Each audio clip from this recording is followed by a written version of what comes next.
Hi, I'm Chuck Lukeroth, and the purpose of this video is to demystify the procedure used to adjust the valves on your air-cooled Volkswagen engine.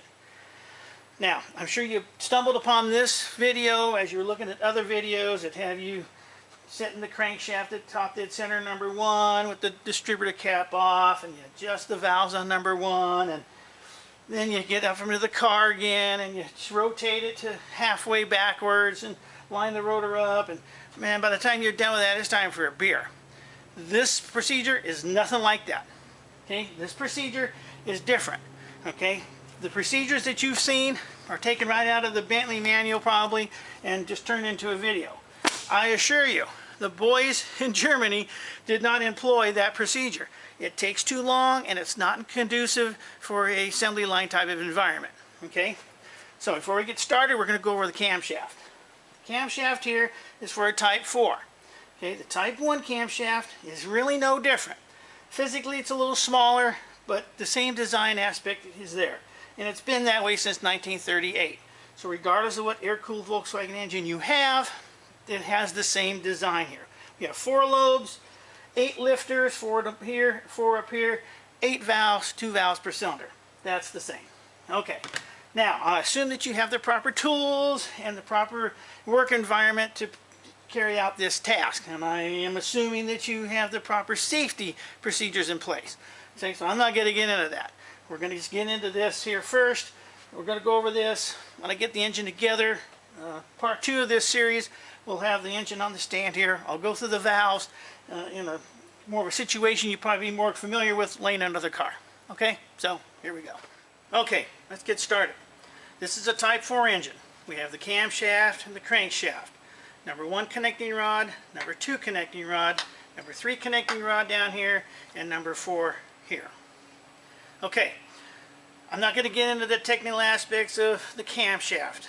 There are some things that you need to know, and I'll cover those as we go. Okay, I know that we're at top dead center number 1 because my connecting rod here is up all the way, and my camshaft lobes are pointing away from the number 1 cylinder and the intake on the number 2. You notice the exhaust on the number 2 is up. Okay, our lifters ride on the base circles right here on these 3, and up we're starting to ramp up onto the nose of the lobe on the exhaust of number 2. While the lifter is on the base circle of the cam lobe on these 3, we can adjust those. That would be number 1 exhaust, number 1 intake, and number 2 intake.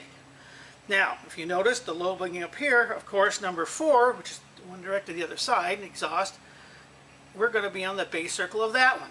So you can adjust this one, this one, this one, which is the exhaust of number 1, the intake of number 1, and the intake of number 2. Straight across would be the exhaust of number 4. You can adjust that one.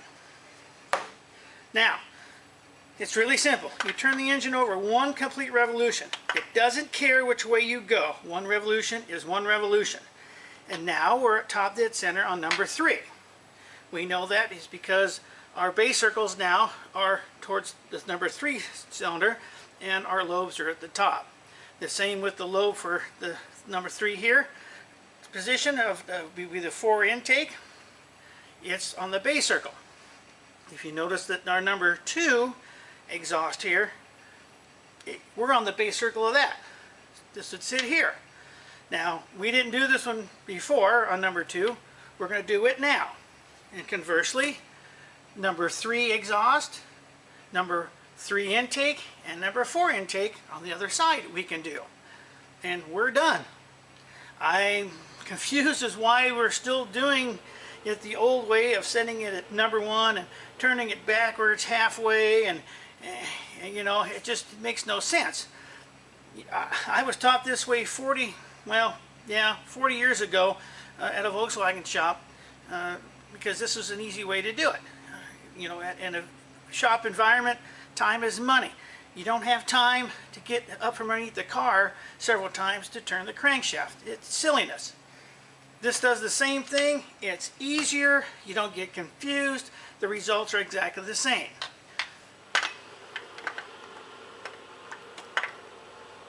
top dead center number 1. You do these 3, and the one on the other side, that's opposite of this. This rocker is going to be like this. It's an indication that that valve is being pushed in. Go straight to the other side, which is the number 4 exhaust. Adjust it. 1 complete revolution. Doesn't matter which way. Now you're TDC in number 3. You can adjust this one here, which would be number 2 exhaust, and you'll do number 3 exhaust, number 3 intake, and number 4 intake. And you're done. Like I said, it's really simple. So there you have it. If you have any questions on the technical aspects of the camshaft, you can log on to Webcam Racing Cams. They have a glossary tab there. Hit on that. It'll explain what center lines are, and what base circles are, overlap, and all that happy stuff. If you still have questions about it, you can call Webcam. They're in Riverside, California. Talk to Lori. She can tell you anything you want to know about camshafts. If you want to know anything about this procedure, you can log on to my website. It's inlandaviationspecialties.com, and there's a blog in there. You can read some articles. You can find out what I've been doing for the last 30, 40 years. And phone number there. If you got questions, give me a call. I'll get this together. We'll have it here on the stand. We'll go through part 2 of this series, and we'll run through the valve adjustment on that in an environment probably more conducive than what you'll see laying under the car instead of here on the bench. But this is a good starting point so you kind of understand the camshaft and how we do it this way and why. So, until next time, we'll see you.